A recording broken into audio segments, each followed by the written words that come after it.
After it was over, dusted off his hands, made sure all the tobacco was in the water, looked at me and says, Papa, this is the only thing that makes me feel more human. Boom, that hit me good, man. That was like, whoa. What this kid told me was ancient.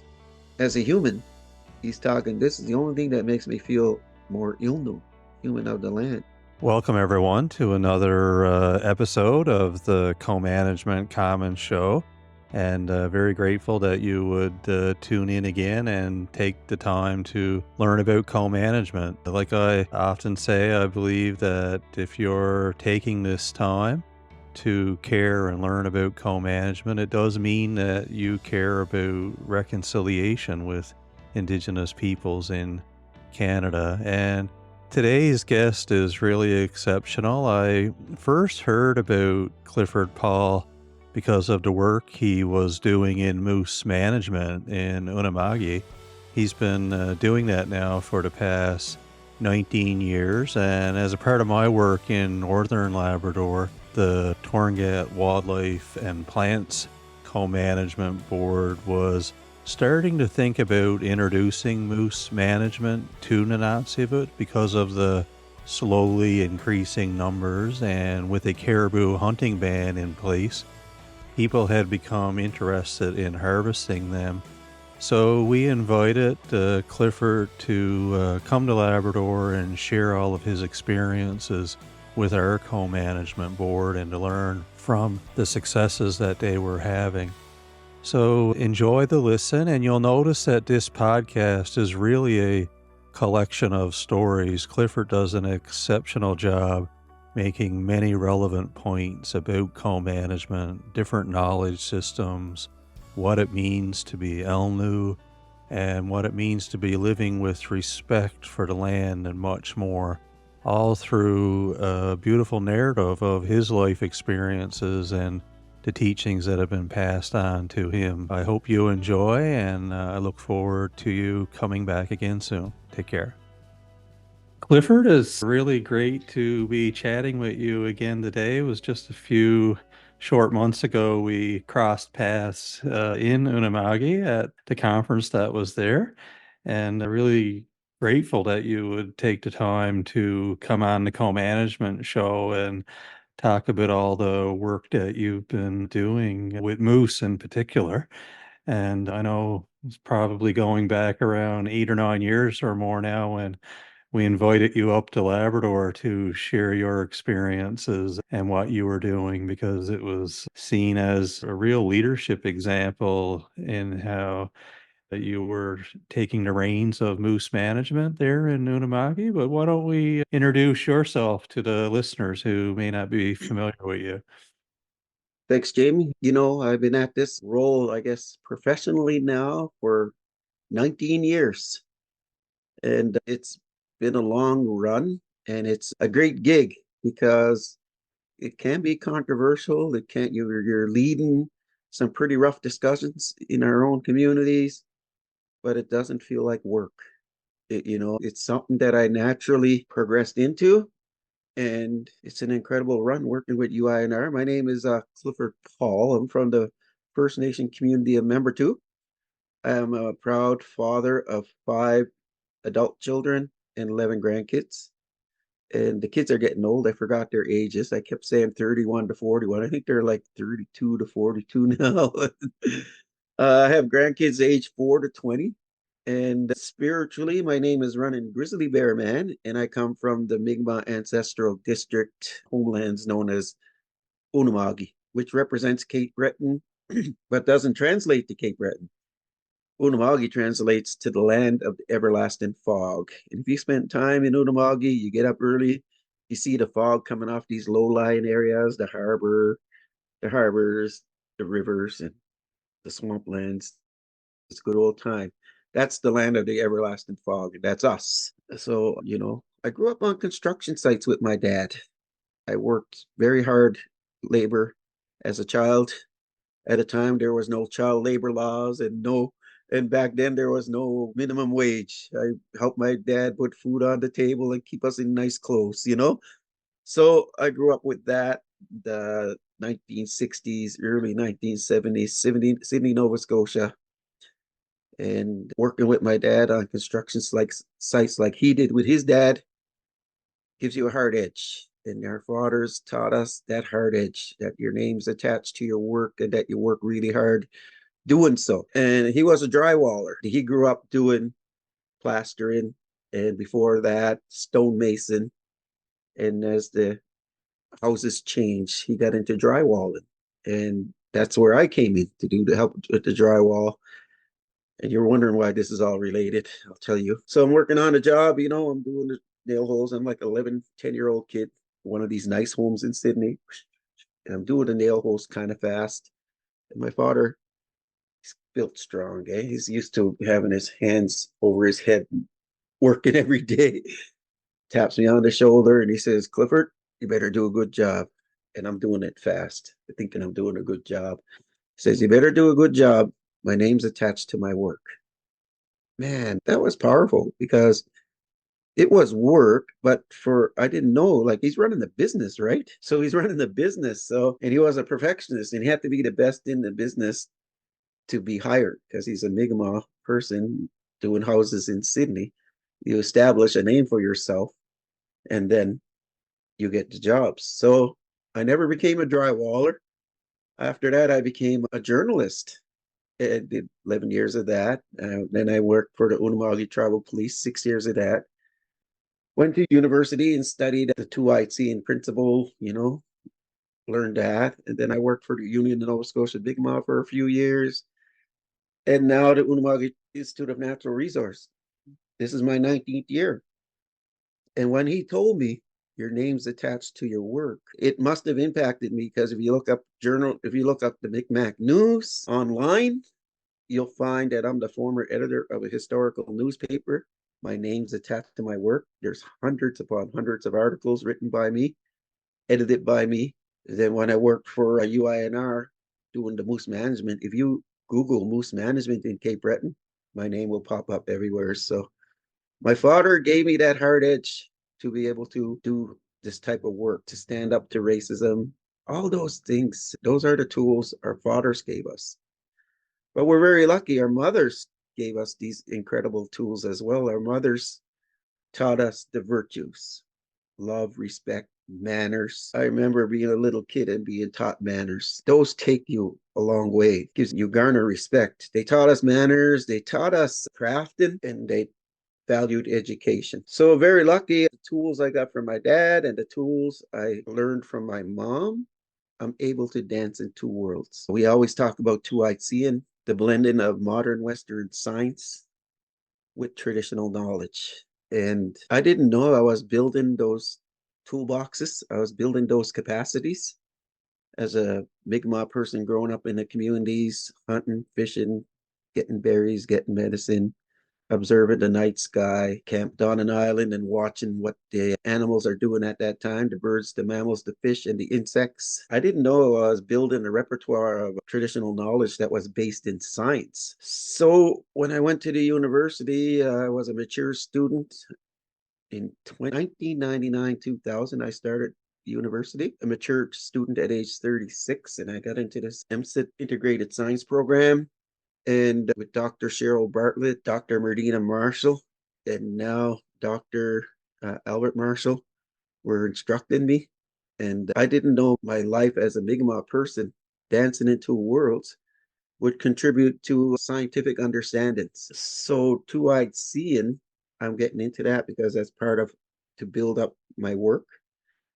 So two-eyed seeing is the combination of my traditional education as a Mi'kmaq person growing up in the communities. I have a traditional stories. I have a traditional outlook. I have a way of learning from language keepers and knowledge holders. That builds my repertoire of traditional knowledge, which is not learned within the classroom. It's referenced in the classroom, but it occurs when you're out there doing all these things. The transfer occurs, the language is passed, and the understandings are brought in. But I also have my high school diploma, my university degree, my formal training, and so many journal articles that I was able to contribute to. I contributed to over, I would say, 40 to 50 of them with my name on. I lost track, but my formal education and training, that's in the picture. So for me, as a natural resource manager, I have to take my traditional understandings because I was brought up that way, take my traditional teachings and blend that with my modern Western scientific education, my reading, my writing, my arithmetic, my high school diploma, my university degree, my formal training. And I build it within that the strengths and tenets of both. I weave the fabric. And in my case, I use that to express myself in how we're going to build a management plan for moose. And I found out very early that I am a terrible moose manager. I can't manage moose at all. Jamie, they don't listen to me. I say, come off this mountain, go to this mountain where there's more food. They don't listen to me. So I found out very early in my work that I can't manage moose, but I can manage human behavior around moose. And that's what management plans are all about. That's what management's all about.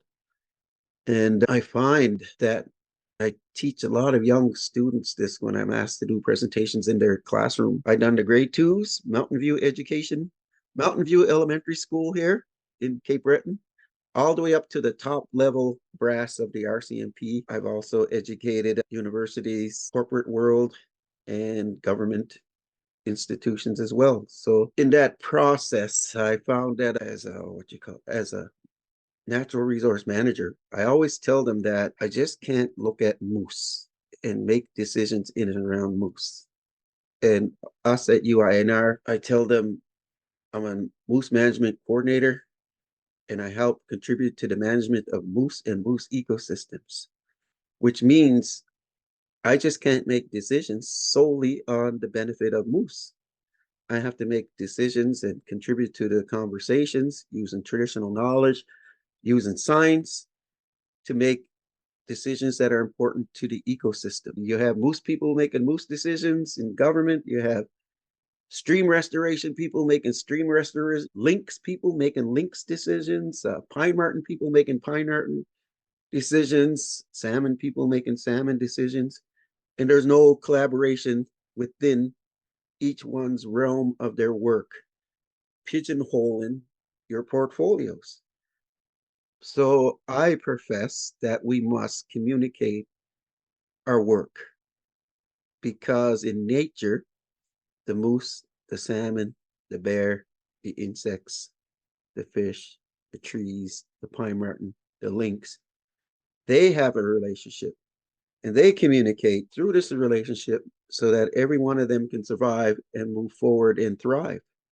As humans, we have to imitate what's going on in nature. So I'm not just a moose management coordinator, I'm also contributing and speaking about the benefit of all species that exist and need to exist within these ecosystems. So I'm able to blend my traditional knowledge and science to contribute that way. And I always tell this two-eyed seeing story for the benefit of our audience who don't understand two-eyed seeing.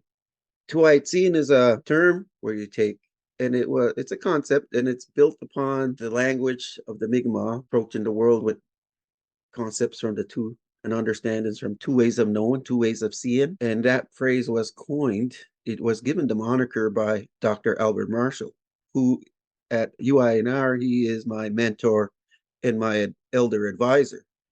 So I'm very lucky I have that guy come in and give me instruction and give me advice. And it's pretty interesting. So I always have this story and I tell it so that the world can understand two-eyed seeing. And it speaks of a Mi'kmaq legend involving Glooskap. So this story begins at a time where we were seeing great changes in climate and great changes in the landscape and great changes in the animals themselves. Story goes back to the extinction of the megafauna.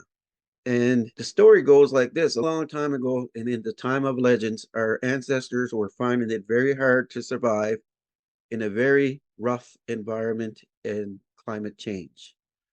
We were seeing the end of the ice age, and the animals were very fierce. They were hungry. They're on their way out. So when we went out to get food, we became food to these animals. The short-faced bear, the saber-toothed cat, the dire wolf, There was a giant beaver. Even the squirrel was big and fierce. So when we went out to harvest food, we became food to these animals. So the families figured we better pray to the creator and ask for help. So the families prayed to the creator, and the creator sent Glooskap to endeavor to find a solution. Glooskap so loved the L'nu, the humans of the land, my ancestors, the Mi'kmaq. We are L'nu. We are the humans of the land. Mi'kmaq is our language. So that's why we're often called the Mi'kmaq. So Glooskap so loved the humans of the land, the L'nu, that Glooskap went to find a solution. So Glooskap took the short-faced bear. He lovingly petted it and stroked it till it became the modern, more efficient bears of today. Done so with the dire wolf, the saber-toothed cat, done so with the giant beaver, and even the squirrel. And Glooskap gave instructions to the animals to serve the humans and not to cause fear. And now when we hunt and we pray and we ask for an animal for food, they usually present themselves and we harvest it. We accept the gift of we accept their gift so that we can survive. So if you look at that story, it's a two-eyed seeing. It is the story of evolution told in a very colorful way. And it is told by a voice more ancient than mine, usually at a campsite on a shoreline with a fire going, with the night sky up there. You got the sounds and sights of nature. You have the smell of the medicines, the food, the love of the family, and the voices. So it goes into your long-term memory because all the senses are used to interpret that story. So that's the story of evolution told in a very colorful way within that learning environment. So it's a connection of patterns.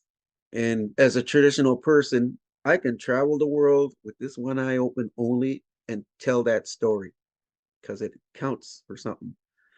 It gives my ancestors a fingerprint to a time where we were eyewitnesses to the extinction of the megafauna because we're able to tell this story. And as a traditional person, like I said, I can travel the world, tell the story, and get away with it because I am that. But because I have two sets of toolboxes, I'm trained to dance in two worlds in the two-eyed seeing format. I can explain this story scientifically as well. And so I owe my audience that story as well. So in Breton, Nova Scotia, they found a stone hide scraper, and it was very old. And the scientists, the archaeologists, and the Mi'kmaq leadership said, how long has this been sitting there? How old is this tool? And they found out that it was through radiocarbon dating of the materials around where it was found, the organic materials in a hearth where it was found, radiocarbon dated those materials and found out that it was sitting there for 10,600 radiocarbon years, which is a great amount of time. You convert them to calendar years, that's 11 to 14,000 calendar years. So at a time where we are seeing the extinction of the megafauna, we were existing, living, and actually working on ancient caribou. Divert, Nova Scotia, the landscape is a bottleneck for the ancient migration of the caribou, and our ancestors would intercept that, meet up with them, and harvest. So 11 to 14,000 calendar years was a time where we saw the end of the ice age and the extinction of the megafauna, and our ancestors were there to tell the story because our stone tools and implements have been discovered there. That's not counting the technology it took for our ancestors to build and create that tool and other tools of that time. So that tool gives my ancestors a fingerprint to a time where we were eyewitnesses of the extinction of the megafauna. And as a science person, I can travel that world and tell that story from this one eye and get away with it because I am that. But I have to tell the two stories because that's who I am. And it's pretty interesting, you know. I have a traditional story, the changing of the animals through the legend of Glooskap goes back where we were eyewitnesses to the extinction of the megafauna. I have a traditional story and science backs it up. You know how strong that is? I could tell a story and I say, hey, science backs me up, man. Boom, that's powerful. But I also have a science story, you know, the radiocarbon dating of the materials where a stone scraper was found shows that we were there from 11 to 14,000 years ago. We were the eyewitnesses to the extinction of the megafauna. And I have a science story that's backed by Mi'kmaq legend. That's powerful too. As a scientist, if I can tell a story and the stories and legends of my people back it up, that's powerful. But in the two-eyed seeing format, No story is stronger or more powerful than the other. The Mi'kmaq story is up there just as the science story. None of them are stronger and more powerful than the other. But try explaining that to an old 300-year-old university with all those professors who don't have a great understanding of what the value of traditional knowledge. And we're finding out that science is starting to catch up to some of our stories, and some of our stories are catching up to science. They're meeting. And from there, I base my understandings. And it all comes back with our community members. You got to remember, the natural resource manager, I'm working with our community members. It all comes back to several understandings of our behaviors in the natural world. So, as a Mi'kmaq person growing up in the Mi'kmaq territory, harvesting from this territory, I understand my sense of place, who I am, what are my responsibilities, what are my roles as a young man back then learning these things. I learned that I am spiritually connected to the landscapes, the seascapes, the earth, air, fire, and water. They all are basic. They're the elements of life, and I respect everyone. I don't abuse any of them. And there's a saying at the end of all our prayers, we say, Emsit Nogama, all my relations. And that includes, but doesn't necessarily entirely include my ancestors, my future relatives, the people I have on earth with me now. They're included, but I come from this land. I have sprouted from this land. I grew from this land. I grew from the elements of the water, the earth, air, fire, and water. Whatever I gather, hunt, it nurtures my life. And when I die, I go back into the natural world. The cycle of life continues, and I feed and nurture those things. So that makes me spiritually connected and related to all these things. The rocks in the pool, those are my brothers and sisters. The blades of grass, they're my brothers and sisters. The eagle is my uncle. The moose are our brothers and sisters. I am spiritually connected, Emsit Nogama. So for that understanding of my sense of place, who I am as a Mi'kmaq in these territories, my roles and responsibilities, I understand Emsit Nogama, that I am spiritually connected. From there, I learned Netukulimk. And Netukulimk is a Mi'kmaq term legally in court because we had to prove, we had several Supreme Court decisions, all of them in our favor. When we wanted to get back into hunting and fishing, we had to prove to the Supreme Court of Canada what Netukulimk means, because that's the foundation of how we harvest.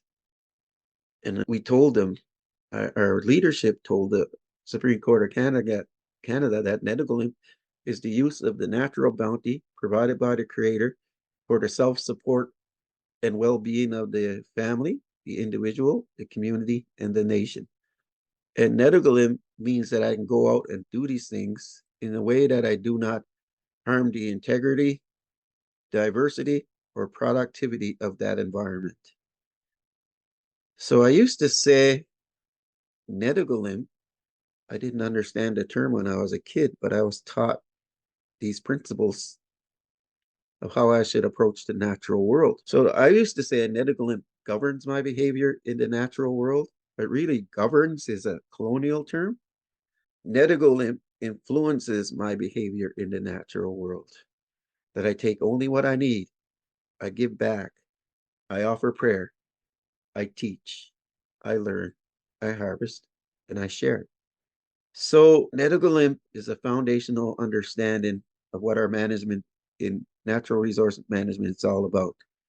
And it comes from our communities coming together and telling me this is what we need to do. This is how we have to approach this. So my work as a natural resource manager on moose, the early years when we went to the communities and we asked for how we're going to approach natural resource management from our perspective, I remember that there was a lot of controversy happening. We had a hyperabundant moose population. We had people going up there hunting, drinking, partying, getting quite a bit of moose and selling them. It was pretty dangerous. And our activities up there were not conducive to, even though we had a hyperabundant population, the behavior of a lot of our harvesters was not conducive to sustainability. It did not incorporate in the thought process Netukulimk, and it was not Mi'kmaq. It was dangerous. And it was those conditions where I was brought in to help bring about change. And it was a dangerous time. We were going to the communities and we were having these discussions. Change needed to be made. And I remember when I took this job, I told my brother, I said, I don't know if I should apply for this job because he or she is going to be, has to be a conduit for some incredible changes. This person might get beat up, shot, or both. Right? And, and I said, I pitied the fool that gets this job. And that's what I said. And next thing you know, I end up applying and I got the job. And in my interview, I was asked, what's missing in our Musang? And I said, the spiritual connection is gone. People are going up there for financial means. It's not safe for families. We need families to go up there. We need elders to go up there. We need to hunt and reestablish our relationship with the natural world. And they were taking notes. They were taking notes. They were taking notes. And I was telling them a few other things, a few other things. And you know what? I was the last person interviewed on a Friday afternoon.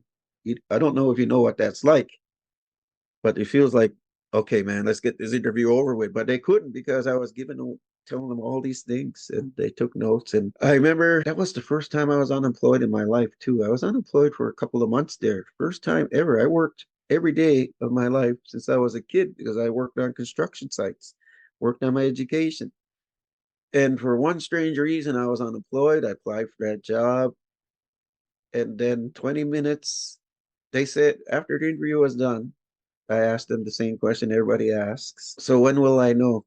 And the woman, the administrator told me in Mi'kmaq, Eskamali, wait. And within 20 minutes, I was hired for that job. It was pretty interesting because my brother Danny, he just passed away. He was one of my greatest advisors. I was offering prayer for my direction in life. I was offering prayer. Should I apply for this job?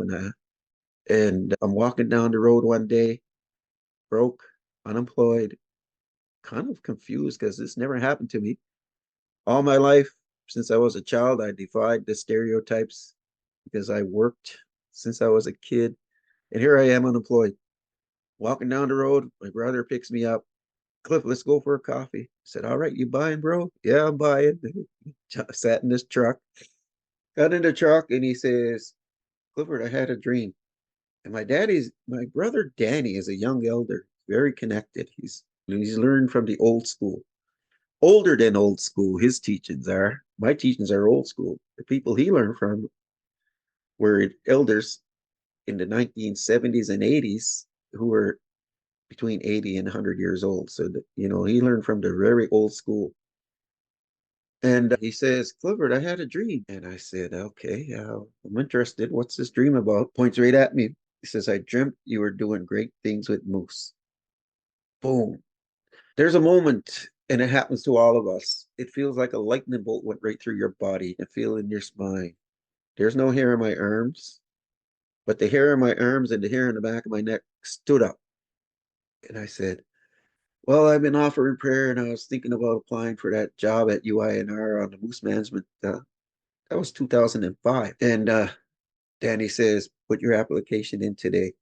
And here I am, still doing the work. And my brother has given me incredible teachings on the traditional side of things. And he's contributed a lot to this management picture as a harvester and as an elder. And I'm so grateful for that because my work plan and all my deliverables come from the grassroots. It's not a bureaucrat, a lawyer, and myself sitting in a room saying, this is right, this is wrong, this is how we should implement this. It's the community members telling us, this is right, this is wrong, these are the changes we need to make within ourselves. Let's promote that discussion, and we move forward that way. So I'm very lucky. My deliverables, my management plans, my work plans all come from the grassroots. And if you look at the Mi'kmaq historically, our ecosystems were prime, they were perfect, there was abundance, and we fit ourselves within that natural realm. We would match our migration patterns to the birds, the mammals, the fish, and the insects.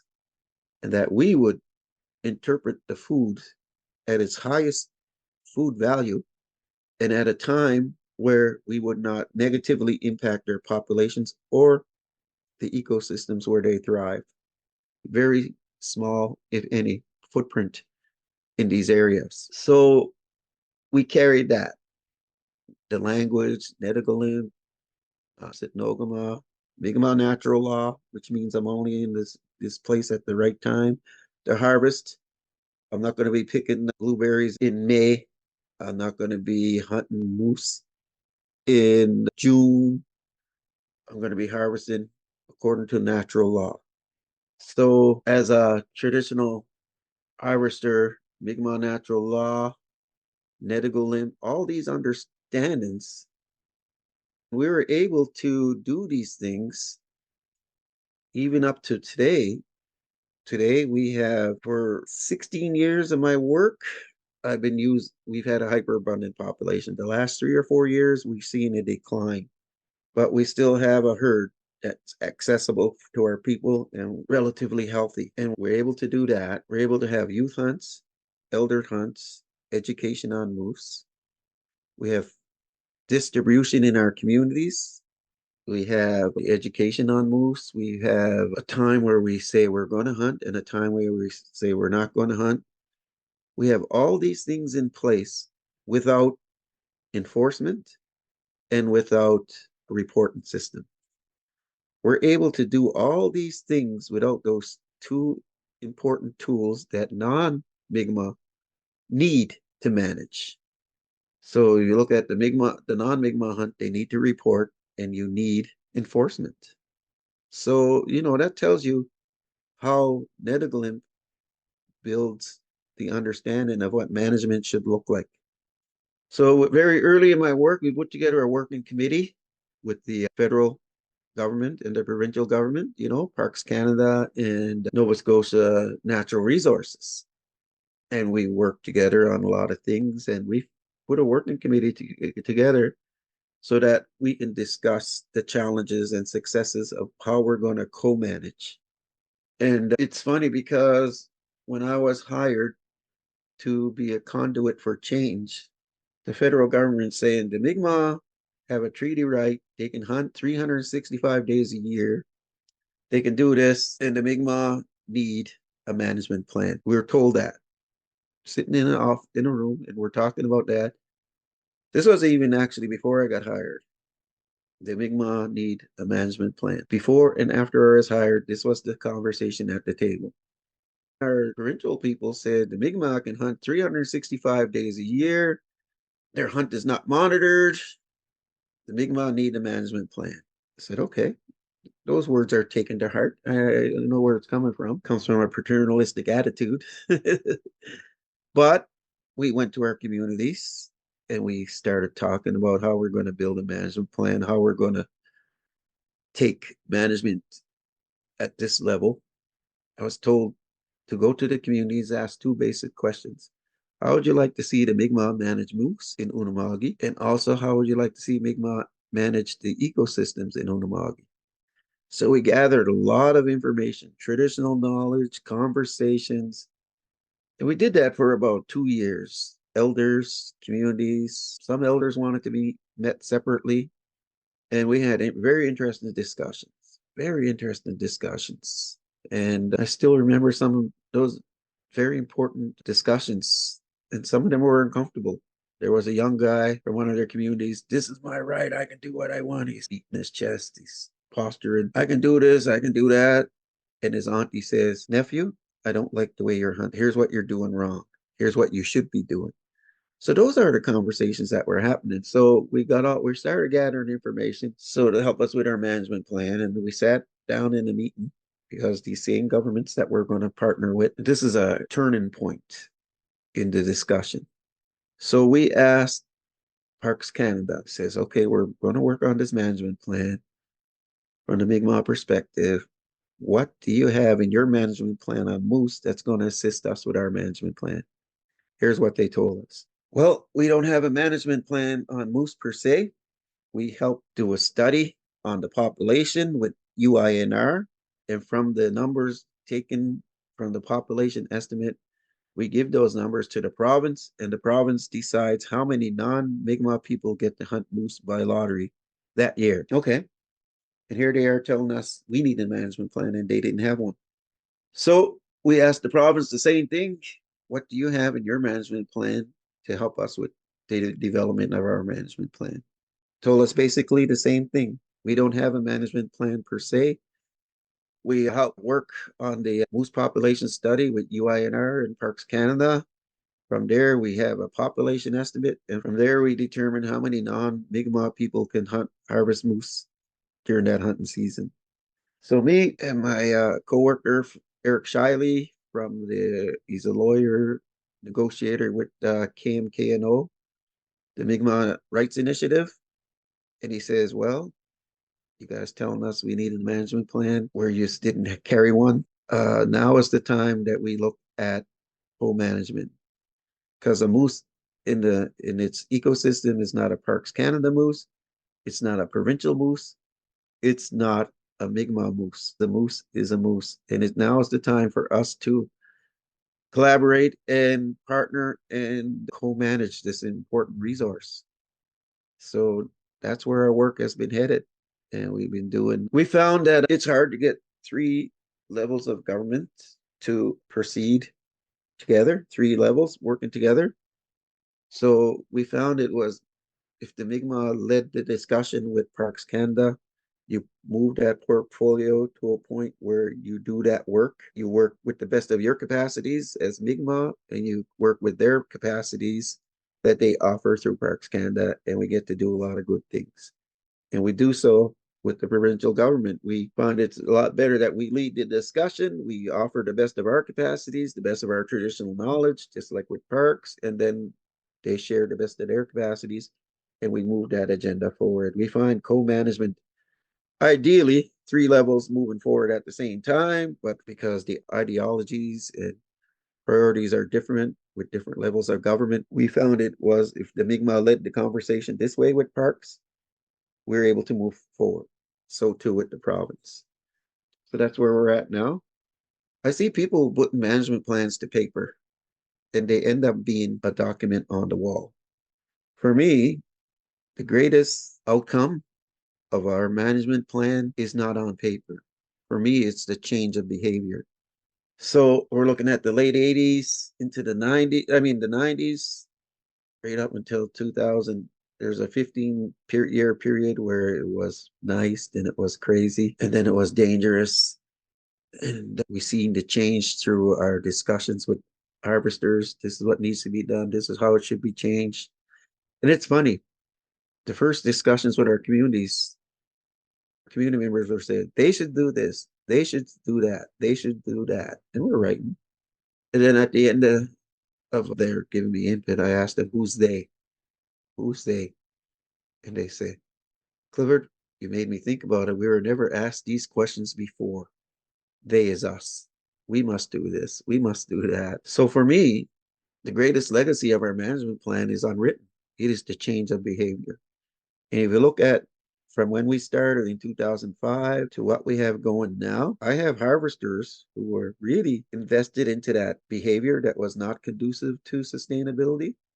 And once we started the conversation in the communities and the harvesters were talking, community members were talking, elders and youth were talking. I was at a gas station and one of those notorious hunters tapped me on the back.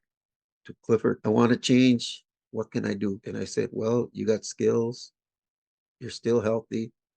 Why don't you help with youth hunts? Why don't you help teach the youth and show them the proper way, the way of our ancestors? And we seen a big change. Some didn't need that change. Some needed more education on Netukulimk and what treaty rights mean to them. And for me, that is the greatest reward, is the change of behavior. And every year we have a feast in the Highland. We have people in uniform there. We have Parks Canada people. We have people from our organizations. We have UINR. We have students come in. It's very cross-cultural. We have people from wildlife organizations in the province come in. We put down our guards, historical guards, and we talk about moose management, and we have a traditional meal in the Highlands. And every conversation is a reflection of the good work that's being done, not only by ourselves, but by our community members who pushed for this change. I don't take credit for any of the change. I only take credit as being the eyes and ears to our community members who helped me foster and promote that discussion. And I think that's what makes our management style unique is that we push the envelope forward from the perspective of the community. The momentum comes from the community members speaking up, telling me what needs to be done, and telling each other what needs to be done. And I'm able to sit at a table and say, Mi'kmaq jurisdiction involves this. Mi'kmaq jurisdiction, based on our treaty rights, puts a strong emphasis on responsibility. Here's what our harvesters are telling us. 30 years ago, if I sat at a table and spoke about Mi'kmaq jurisdiction, they'll probably throw me out of the room or they won't listen or they'll laugh at it. This crazy Indian talking about Mi'kmaq jurisdiction. But our treaty rights promote that. Our treaty rights and responsibilities are very important. So that's where we are. And it's going to be very interesting.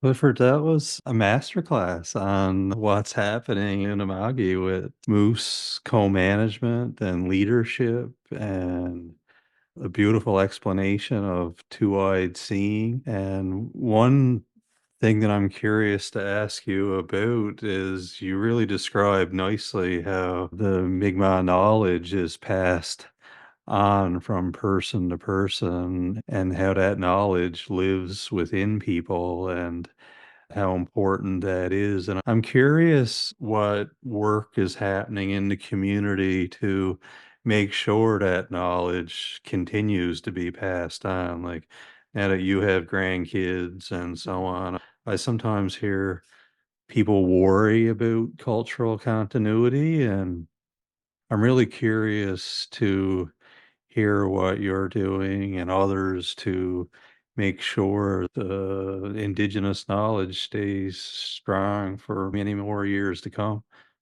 Yeah, we discussed this amongst our family and friends after my brother Danny passed away because he organized a youth hunt and he taught a lot of things.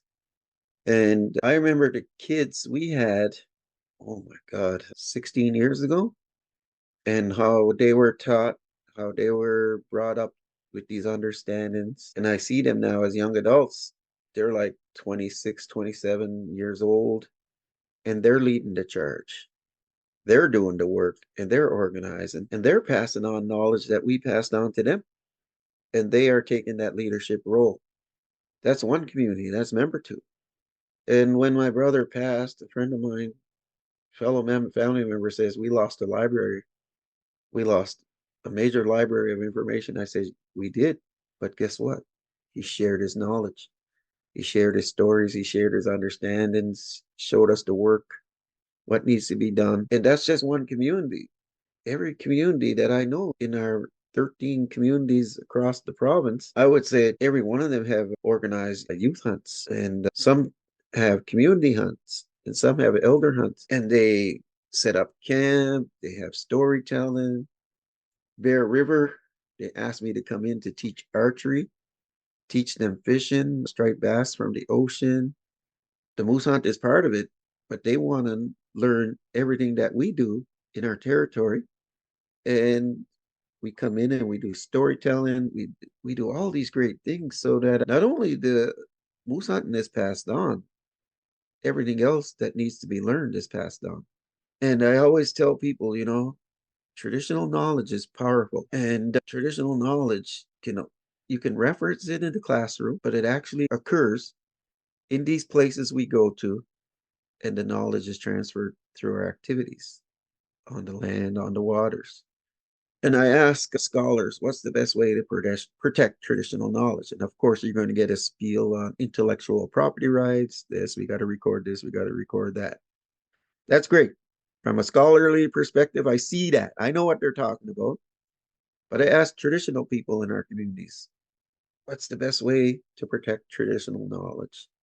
And they say is to pass it on and make sure that the younger generations have the same benefits and the same understandings that you got to learn. Don't take it for granted. Take these young people out there, show them the way, teach them the way, and let the knowledge be transferred that way. They might not be knowing at that time that they're building a repertoire of traditional knowledge which is going to help them in the future. My grandson, I'll use an example. All my grandkids, they have good manners. That's a gift from the creator. I know that because I raised their parents. They like traditional food. They won't refuse a pizza or a Big Mac like any kid, but they rather it be food that I cook and that we harvested naturally. So one kid has been taking it very seriously since he was 3 years old, fishing with us, hunting with us, staying at camp. And he's 14 now. So he has 11 years of experience of going to places, see changes in the landscapes, seascapes, see highs and sees some lows. He sees ups and downs. So he's already built a repertoire of traditional knowledge at 11 years, but it really it's thousands of years. But that won't happen if you're at home. And these kids do it a lot playing these games, wasting raw human emotion on an artificial playing field. That only occurs when we take them out into the natural world and we show them the way. I remember that grandson when he was 11 years old, going through a rough time. The family, his mom having a problem there. They had to separate the kids and put them into foster homes within the family. So my sister took care of them. And I remember we went to a place along the ocean. The waves are coming in, and we're standing at the beach, the ocean, and the waves are rolling over our feet. The sun is setting, and the moon is about to rise. The sun is going to drop into the ocean, the moon is going to rise out of the ocean. It is in that moment we're offering our tobacco because we're getting ready for night fishing. We're offering our tobacco. I offer my prayer. I say, I thank you, Creator, that they have the physical, emotional, mental, and spiritual capacities to continue to be a teacher. I thank you that I am here at my grandson passing on these teachings. I want to let the birds, mammals, fish, and insects know that I am here in your territory. I am announcing my intention that I want to harvest food. Should I not acquire food, may I acquire knowledge, which is ever conducive to my survival. I want to ask my ancestors to join in, help us with a safe and successful harvest to protect us. And I ask the spirits of the land and the water to protect us and offer us a safe and successful harvest. That's a Reader's Digest version of my prayer. There's more, but that's pretty well most of it. I put my tobacco in the water and I look to my grandson. The sunset is shining on his face. His eyes are closed. He's 11 years old. He's praying longer. He's praying harder. And I wait because it's his prayer. I'm not going to say, come on, buddy, let's fish. Waiting for his prayer. After it's over, dusted off his hands, made sure all the tobacco was in the water. Looked at me and says, Papa, this is the only thing that makes me feel more human. Boom, that hit me good, man. That was like, whoa. What this kid told me was ancient. As a human, he's talking, this is the only thing that makes me feel more human of the land.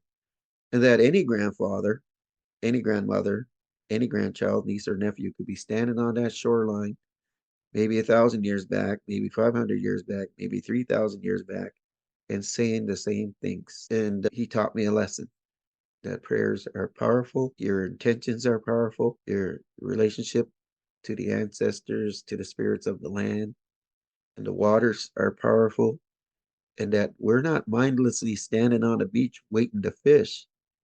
We are on that beach, ever cognizant of what's happened 7 generations back.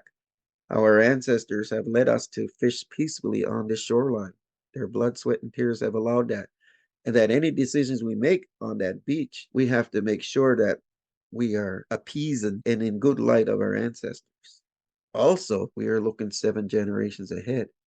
The decisions we make on this beach today, are they going to positively impact our families back home, our lives, but also positively impact the next 7 generations? That's the Mi'kmaq way. We are not linear thinkers. We are thinkers of constant flux and motion, that we are standing here at this moment in time. And my grandson tells me this, reminds me that I am there at this moment, but my mind is connected. I'm spiritually connected to the past and into the future. That's what my grandson taught me in a few short words. And I know he was praying for his family too. Interesting, eh?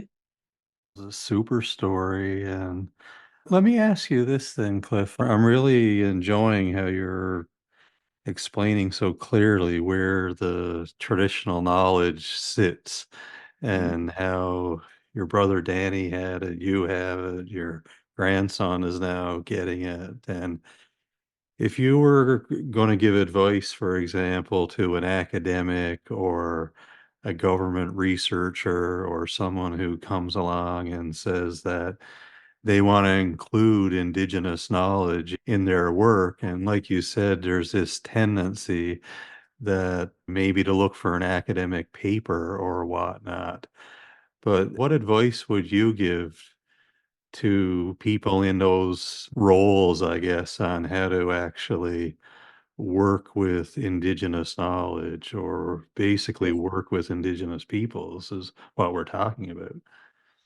one of the greatest things is you got to establish trust.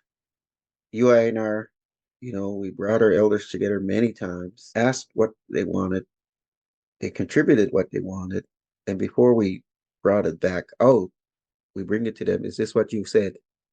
You know, what needs to be done is we need more venues and avenues for the traditional knowledge holders to come together and share their stories in a non-threatening environment, in an environment where they're comfortable to speak, and even in their own language. Traditional knowledge is in my understanding, it's a collection of stories. And I can sit and tell my stories. And then my buddy from another community goes, well, that happened to me. And this is what occurred to me when I was there. And you get to connect those stories. So we need more avenues where our traditional knowledge keepers can speak freely, safely, and connect the dots of those stories. Man, I can tell a story that's out of this world because our truths are stranger than fiction. First Nation people, when we tell our stories, our truths are we don't have to make anything up, man. Our truths are stranger than fiction. So I can tell a story that's out of this world, but it happened because I'm not sitting at home watching Dancing with the Stars. I'm in these remote areas doing my thing with youth under the stars. So things occur, and I can tell a story, and another knowledge keeper will say, that happened to me. And my cousin, we were at this place and we seen this, and this is what occurred. You have to share those stories. We need avenues where those stories need to be heard and shared because it also enriches the audience, but it also enriches this podcast, for example. Man, you bring in knowledge keepers to tell their stories in their own language, and you have subtitles. That's powerful, man. That is powerful. So we need more of those avenues so we can tell the stories, share the stories. And I have this incredible story. So I mentor youth. They could be First Nation, they could be non-First Nation. Albert tells me, Albert Marshall tells me, he says, Clifford, we have to share the knowledge. And here is what we got. He said, we have, because it's rights, treaty rights, right? I move on treaty rights. He says, Clifford, as treaty rights holders in the province of Nova Scotia and in our territories, we're the chess players. We have a different set of rules, a different approach to the game on this beautiful playing surface we'll call the lands and waters of our territory, and we have responsibilities. Non First Nation people cannot be the chess players. They can be the checker players. They have their own set of rules on this beautiful landscape and seascapes we call Nova Scotia, and they have responsibilities. So he tells me, what do we have in common? I said, we got this beautiful playing surface, we known as our of the landscapes and seascapes of Nova Scotia, and we have responsibilities. Work with that. Work with that. So there might be divisions between rights holders and privilege holders, but that was the best way to explain it. And I teach young people to harvest within if they're First Nations, they have rights, beautiful playing surface, and responsibilities. If they're non-First Nations, they have privileges, beautiful playing surface, and responsibilities.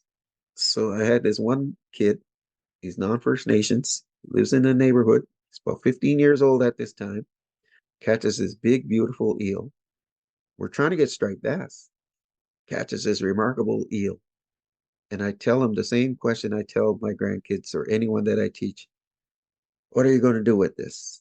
because I want to give them the decision-making power. And there's no right decision, there's no wrong decision. I just want to know why you're going to keep it or put it back.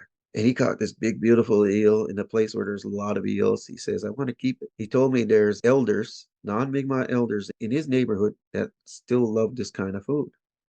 And when you give those kids that decision-making power, by the time they're teenagers, they've been asked to make hundreds of decisions. That's going to help them when they're adults or moving into adulthood to make manly decisions or womanly decisions in this natural world or in their with their lives. They already have that decision making power.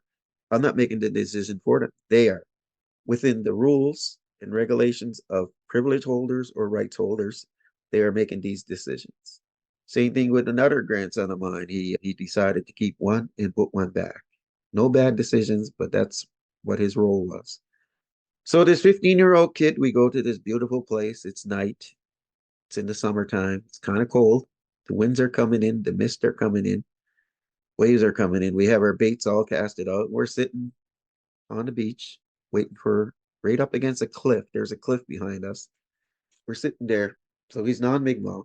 He's using his privileges and responsibilities. I'm Mi'kmaq. I'm using my rights and responsibilities. I'm teaching. And waves are coming in. The winds are coming in. Howling winds, and the waves are kind of loud. Mist in the air. Stars want to appear. And as the night is clearing, the waves are not slowing down. And the winds are still working.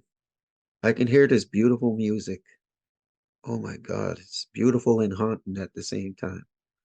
And I'm hearing it, and I don't want to say anything because I can't figure it out. And I know the kid's hearing it. His ears stick out.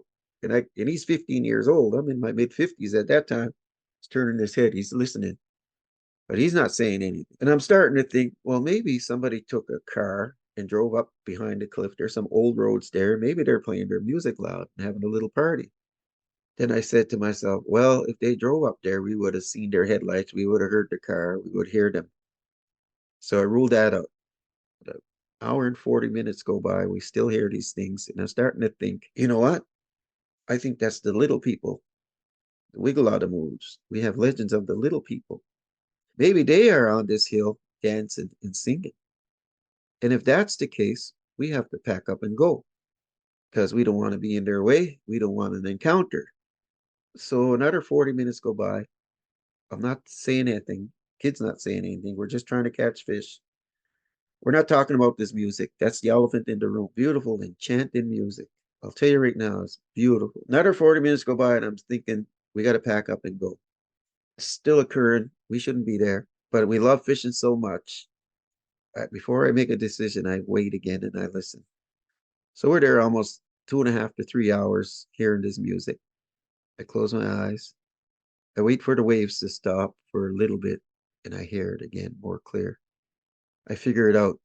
It's the whales singing way out, miles away. Their music is carried across the top of the ocean and bouncing off the cliff behind us. So once I got that figured out, I said, Kid, you been hearing this? He said, I've been hearing it all night. And I told him it's the whales. It's the whales. And you hear the whales singing and you're teaching young people. It's a beautiful moment. And you don't get that sitting at home watching Dancing with the Stars. You get that being in these remote areas under the stars, passing on traditional knowledge. And we drove home, and I said, "Kid, you know what? I thought those were the little people that would allow the mooch." And he goes, "What are they?" I said, "Your people call them leprechauns." He goes, "If that was the case, I don't know what I would have done." Said he probably would have cried. But those are the kind of things that occur. And that's just one story. But it's a story of listening, how you are in tune, spiritually connected to the whales, the water, the spirits of the land. There was a moment where my imagination took over and I thought our safety was compromised. Then I really gave it a good thought. And I said, guess what? We don't have to go, man. We can fish. And we end up getting some nice fish that night, brought them home for food. And like I said, traditional knowledge is a collection of stories. That's one of them. So this kid has stories. My grandkids have stories. Everybody has stories. We need a place for people to say our stories. We need safe places to tell our stories. because as a Mi'kmaq person, my truths are stranger than fiction. You imagine these knowledge holders who are older than me telling their stories. They don't want people to say, that didn't happen, you're crazy, or that didn't happen, that they don't exist. But we're spiritually connected. We are spiritual people. So we're going to have events and occurrences such as what happened to us with the whales, many other things, many other realizations. We need to connect those dots. And I tell that to learning institutions, our own governments, and even corporate entities. We need more opportunities for that to occur because we are losing knowledge keepers every year. We're losing people. Even when we had a meeting, my brother Danny was there, few knowledge keepers from Unama'ki, and there was one young guy. He learning from all the knowledge keepers. He says, Clifford, there's less and less of us. I said, that's why it's important for us to share the stories and do these things and teach the kids. Sometimes those kids could be 40 years old, Jamie. Some of those kids are never had that benefit of all those teachings. And some of them deserve second chances, third chances because of the distractions of life. So we have to be ready for that. I hope many people take the time to listen to the stories that you shared here because I think they're a perfect explanation of Indigenous knowledge systems and how they work and how they're passed on and how they can be strengthened and how they can be worked with. So this has been really great. I'm very appreciative. And I don't know if there was any final words that you wanted to say about your program specifically and or the organization or what the future holds in the next year or so ahead for you. Yeah, we're going to have some interesting developments. Got to keep that on hold. We have a moose survey coming up a couple weeks from now, actually. We're going to do another study. We're finding the numbers are coming down. And at the management table, it's easy to blame hunters. It's easy to blame hunters, Mi'kmaq, non-Mi'kmaq. But I am noticing that the numbers are going down in areas we don't hunt, such as the national park, and in areas that access is pretty limited. So there's other mysteries that are occurring, and as managers, we have to look into that more. Yes, we can blame hunting and work around human activity. That's one part of the picture, but we got to find out what's going on. Why are the numbers going down in areas we don't hunt? And it's hard for me. I'm in a hot seat on that because everybody's blaming themselves or the hunters. And I said, yeah, that's part of the picture, but there's a bigger picture. And this is a global occurrence. This is not just happening in our territory, it's happening in other jurisdictions. So I got to reach out to other places across Canada and see what the population trend is going on there with moose. And it's concerning right here. It's concerning. And we are taking a very serious look at hunting, of course, which is the easiest thing to do. We got to look at other things that are occurring as well. Nice. And with all the fresh snow you have in Unama'ki right now, I guess it'll be easy or good conditions to count those moose, or are you doing the survey through a helicopter method or Yeah, we're using a helicopter. Yeah, we're using a helicopter. And fresh snow, we should see fresh tracks. You don't count the tracks, you only count what you see within that picture. So I can't wait. Should be fun. We have some training for everybody's individual role in this survey. And we have people from our communities as part of that, our communities and our organizations to help with that survey. And I will be working incident command. I'll be working in the main building as the information is brought in. I don't need to fly anymore. I've done enough of that. I want to give the young people the chance, our young workers, give them the chance to build that capacity. nice? All right. Well, thank you so much again for this time today. I'm truly grateful and I look forward to seeing you probably again soon in Unama'ki, or you're always welcome to come visit us again in Labrador, of course. So you take care. Yes. All right. That'll be awesome. Either, both options are great with me. Miss you guys. All right. Take care. All right. Take care.